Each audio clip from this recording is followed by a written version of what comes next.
Estamos aqui de volta. Em primeiro lugar, eu gostaria de pedir desculpas, porque semana passada não tivemos vídeo. O motivo disso foi que segunda-feira eu tive uma prova de química orgânica e eu preferi dar uma estudada. Então eu espero que vocês entendam. E o segundo pedido de desculpas é o meu avental, que está aqui secando. Não tem o que fazer, tive que lavar o avental. Mas, como eu disse, estamos aqui de volta com o elemento químico de número atômico 75, o rênio. Ele está localizado no sexto período da tabela periódica e no grupo 7, abaixo do manganês e do tecnécio. Bom, o rênio foi descoberto oficialmente em 1925 por Walter Noddack, pela sua esposa Ida Noddack e por Otto Berg. E eles nomearam esse elemento em homenagem ao rio Reno, que passa pela Alemanha. Agora, na época deles, já havia há vários anos um buraco ali na tabela periódica, e se não me engano, o rênio é um dos elementos cuja existência havia sido prevista por Mendeleev. Então as pessoas queriam realmente preencher aquele buraco ali na tabela periódica.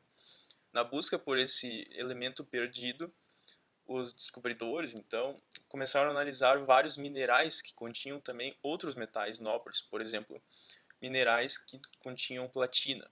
E foi analisando um desses minerais que continham platina que eles obtiveram alguns bons resultados e obtiveram quantidades muito pequenas, mas significativas, de um pó branco que eles concluíram se tratava de um sal do rênio. E a partir de experiências com este sal, testando solubilidade, reatividade e comparando isso aí com os sais do manganês, eles concluíram que se tratava do elemento químico de número atômico 75. O engraçado é que no mesmo papel em que eles publicaram a descoberta do rênio em 1925, eles também anunciaram a descoberta do tecnécio, que estava falsa. Então isso deu meio que um descrédito para eles, mas está valendo a descoberta. Agora, o rênio é um metal branco prateado, duro, maleável e extremamente denso, com uma densidade de aproximadamente 21 gramas por centímetro cúbico. E além disso, seu ponto de fusão é o terceiro mais alto entre todos os elementos, atrás apenas do tungstênio e do carbono, a aproximadamente 3.200 graus Celsius. Quimicamente, o rênio não é muito reativo, ele resiste ao ataque da maioria dos ácidos e das bases em condições normais, e ele tem uma grande variedade de estados de oxidação, que vão do -3 ao +7, com exceção do -2, mas o seu estado de oxidação mais estável é o +7, em contraste ao manganês, cujo estado de oxidação mais estável é o +2. Isso torna o permanganato, por exemplo, o permanganato de potássio, um forte agente oxidante, enquanto que o perreniato é, no caso, um fraco agente oxidante, porque o rênio tem o seu estado de oxidação +7, como sendo bastante estável. Os compostos do rênio com os halogênios são bastante conhecidos, em especial aqueles com a fórmula ReX3, ReX4, ReX5 e ReX6 são bastante estáveis e normalmente eles contêm uma ligação entre os próprios átomos de rênio. Por exemplo, no tricloreto de rênio, que na verdade tem uma fórmula empírica de Re3Cl9, que torna dele um cluster inorgânico, digamos assim. No estado de oxidação +7, ao contrário do que nós já falamos aqui, nós só temos, dentre os halogênios, um composto, que é o heptafluoreto de rênio. E este composto é bastante interessante, tem uma estrutura bipiramidal pentagonal, similar à do heptafluoreto de iodo. No estado de oxidação +7, nós também temos o óxido de rênio, que é um sólido volátil, e outros óxidos incluem o trióxido de rênio, que tem um número de coordenação 6, então cada átomo de rênio fica rodeado por 6 átomos de oxigênio, e nós também temos o dióxido de rênio no estado de oxidação +4, que tem uma estrutura cristalina similar à do dióxido de titânio. Um fato curioso sobre o rênio é que alguns complexos dele formam ligações quádruplas, e isto confundiu os cientistas por bastante tempo, por exemplo, no complexo ReCl8 2-, que os cientistas conheciam já há algum tempo e sabiam que ali tinha uma ligação entre os dois átomos de rênio, mas eles formulavam aquilo ali como Re2Cl8 4-, que não seria uma ligação quádrupla. Então levou algum tempo até eles descobrirem que se tratava dessa ligação quádrupla, então, que é realmente um caso muito raro na química e não tem nenhuma aplicação específica, né? É simplesmente uma curiosidade de que isso é possível. Até os anos 60, então, as pessoas pensavam que uma ligação tripla fosse o máximo, mas na verdade existe essa ligação quádrupla, que é composta de uma ligação sigma, duas ligações pi e uma ligação delta, então. E ainda sobre a química inorgânica, eu gostaria de mencionar o diboreto de rênio, que é um material super duro. Essa é uma propriedade característica dele, devido às fortes ligações covalentes entre o rênio e o boro. E apesar deles serem bastante diferentes quimicamente, separados, né, as suas eletronegatividades são similares.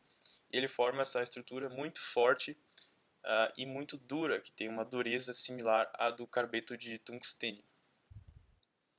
Como já era de se esperar de um metal de transição, a química orgânica do rênio é caracterizada por complexos bastante estáveis, por exemplo, a decacarbonila de rênio. E outra coisa interessante sobre a química orgânica do rênio é que vários desses compostos podem ser utilizados como catalisadores. Como exemplo, eu vou citar o trióxido de metilrênio, acho que se chama assim em português, mas de qualquer forma é abreviado para MTO. Esse é um composto que pode, por exemplo, catalisar a reação de alcenos para epóxidos em vários solventes, mas essa não é a única reação que esse composto pode catalisar, e também já foram pesquisados uma grande variedade de compostos orgânicos do rênio que são catalisadores.